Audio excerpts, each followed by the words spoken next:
Alors, comment faire de meilleurs scénarios dans un jeu de rôle? C'est la question que je me pose régulièrement en tant que maître du jeu. Et sur cette chaîne, j'ai décidé de documenter un petit peu toutes les techniques que je découvre et que je mets en place dans mes sessions pour tenter de m'améliorer. Aujourd'hui, je vais vous parler d'un sujet connu de tous, qui est l'introduction. Et je vais vous dire un petit peu quels sont les critères que j'estime essentiels sur une bonne introduction. Donc pour moi, une bonne introduction repose sur trois piliers. Le premier pilier, c'est la quête que l'on donne. Le deuxième pilier, c'est la présentation des personnages. Et le troisième pilier, c'est la situation de départ que l'on donne au démarrage de l'histoire. Donc pour la quête, il y a quatre critères pour une quête. Le premier critère, c'est qu'il faut qu'une quête soit visible. Quand on parle de visibilité, on parle de comment faire pour que les joueurs aient accès à cette quête. Il y a deux techniques qui sont très simples. La première technique, c'est un personnage ou un objet est apporté aux joueurs. Donc là, en fait, ils n'ont pas le choix, ils sont complètement bloqués. Donc ça peut être la fameuse technique du messager qui arrive avec un parchemin. Tenez, prenez ce parchemin, il est particulièrement important. N'oubliez pas, ouvrez-le surtout. Voilà, ça c'est les techniques très classiques. Ou alors on peut être un peu plus subtil. Et dans ces cas-là, en fait, on va donner une description qui va attirer l'attention des joueurs vers le personnage ou l'objet qui va donner la quête. Par exemple, vous entrez dans une taverne, l'atmosphère est lourde, tous les clients semblent tourner vers une personne sur une estrade en train de prononcer un discours. Vous êtes au fond de la salle, les personnes agglutinées font un petit peu obstacle au son, vous n'entendez que des bribes du discours. Que faites-vous? Si les personnages sont normalement constitués, normalement ils vont vouloir écouter un petit peu ce que raconte l'orateur, ce qui va vous permettre de délivrer la quête. Et les personnages, les joueurs surtout, auront l'impression de ne pas avoir été trop menés par la main, même si vraiment, là c'est une description simple. C'est eux, de leur propre choix, qui sont allés vers l'orateur. Second critère pour qu'une quête soit réussie, il faut qu'une quête soit motivée. Donc la motivation, c'est quelque chose qui me paraît essentiel. On parle ici de la motivation des personnages et non pas des joueurs. En général, les joueurs sont plutôt ici pour répondre à la quête, puisque voilà, c'est un petit peu pour ça qu'ils sont présents. Mais on parle plutôt là des personnages, ce qui ce qui est central pour éviter que les joueurs se disent mais pourquoi mon personnage est là en fait? Qu'est-ce qu'il fout là? Exemple, la quête tourne autour du fait qu'un village risque d'être rasé. Si les joueurs sont de passage et qu'ils ne connaissent pas ce village, mais s'ils n'ont pas beaucoup d'empathie et s'ils n'ont pas le pouvoir ou s'ils ne se sentent pas le pouvoir de protéger ce village, mais ils s'en foutent que ce village va être rasé. Vraiment, ça est le dernier de leurs soucis, quoi. La seule chose qui les préoccupe, c'est comment je reste en vie. Donc dans ces cas-là, on voit bien qu'il y a un petit souci dans la narration, puisque les joueurs ont des personnages qui n'ont mais aucun lien avec le visage et qui se demandent mais pourquoi je sauve ce village en fait. Donc vraiment pour moi c'est un des critères qui est sous-estimé dans une quête, c'est l'intérêt que peuvent porter les personnages à la résolution de la quête.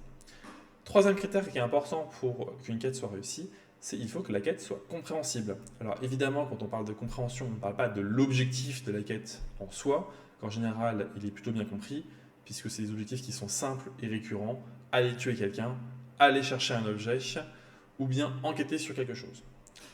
Non, là, le problème, c'est plutôt les étapes qui sont nécessaires à la résolution de la quête. Par exemple, si vous devez enquêter sur un crime, les joueurs vont avoir en général des idées de comment enquêter. Ils vont aller sur la scène du crime, ils vont éventuellement interroger des témoins. Si en tant que maître du jeu, vous dites il n'y a pas de témoins, il n'y a pas de scène de crime, mais les joueurs vont faire quoi? Il faut que vous leur donniez un indice pour savoir quoi suivre exactement. Donc c'est très important que les joueurs aient toujours une idée en tête de ce qu'ils doivent faire pour résoudre la quête. Voilà. Si, c'est ça qu'on appelle la compréhension en fait, d'une quête. Les joueurs, à tout moment, doivent pouvoir voir une boussole dans leur tête des actions qu'ils doivent mener pour résoudre la quête.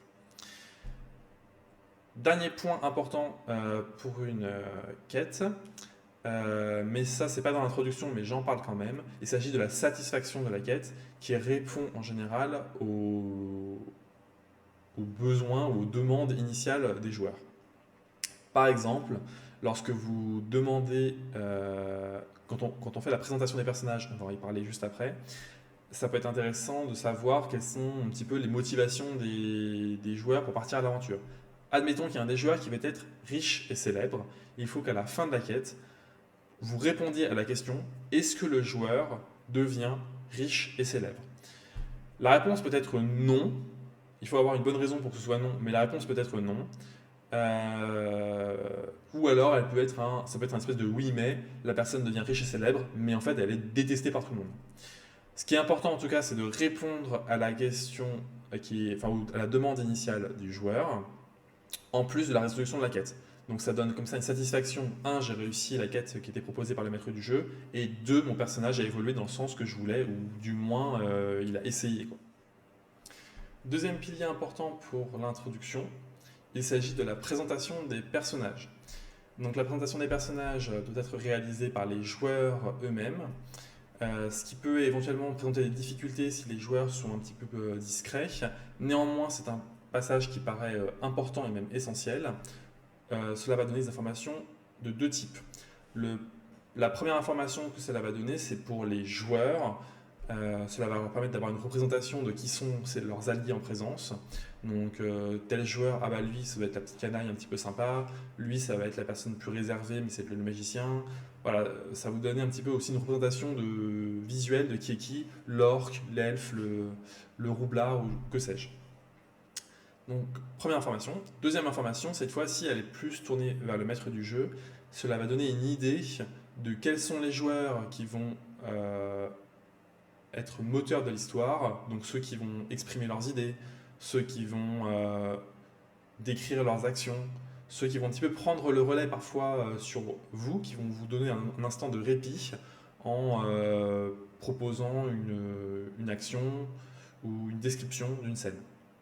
Et puis vous allez plutôt voir aussi ceux qui sont plus dans la réflexion, ceux qui vont proposer un plan de bataille pour résoudre une quête, et ceux qui vont éventuellement se mettre un petit peu en retrait et qui sont juste plus là pour apprécier le moment. Dans les deux cas, ça va vous permettre de savoir qui va devoir être un petit peu tempéré lorsque il prendra un petit peu trop l'espace, et à qui donner la lumière quand cela sera nécessaire. Ce sont des informations qu'on récupère un petit peu à ce moment-là et qu'on garde en tête pour la suite de l'histoire. Alors, troisième pilier d'une introduction, il s'agit de la situation de départ.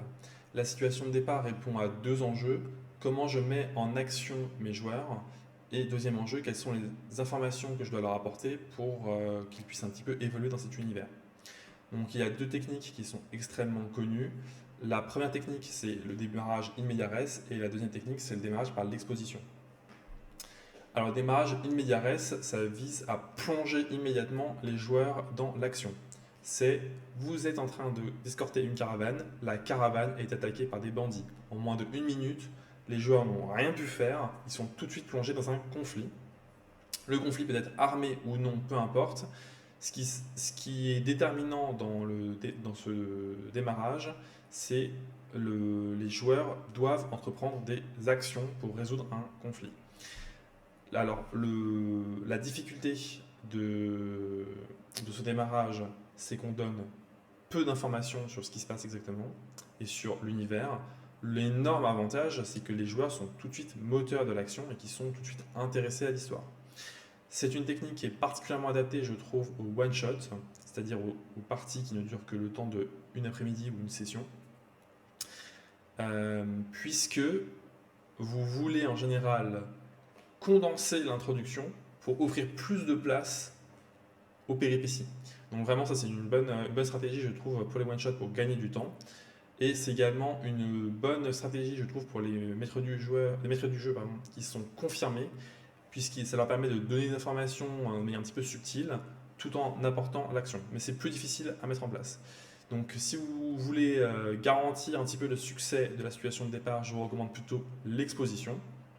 L'exposition est caractérisée par un environnement sûr, et des personnages avec lesquels discuter. Donc ces personnages vont bien évidemment apporter des informations.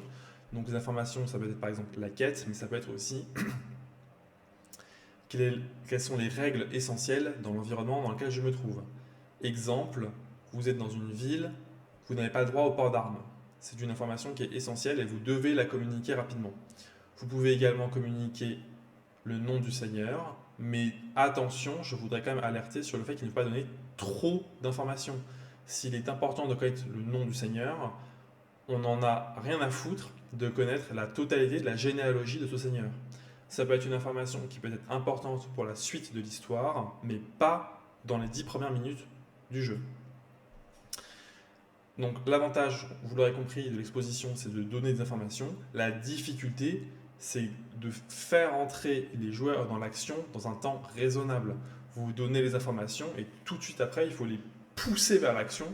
Donc il y a plusieurs tactiques pour cela. Soit vous retirez les personnages qui étaient les personnages non joueurs que vous contrôliez, vous les faites sortir, comme ça ils n'ont plus personne avec qui parler. Technique un petit peu sauvage, j'en conviens. Soit vous faites intervenir un événement qui va se rajouter après cette scène, qui va tout de suite les mener dans l'action. Mais en tout cas, vous devez faire en sorte qu'ils entrent dans l'action rapidement après cette période d'exposition.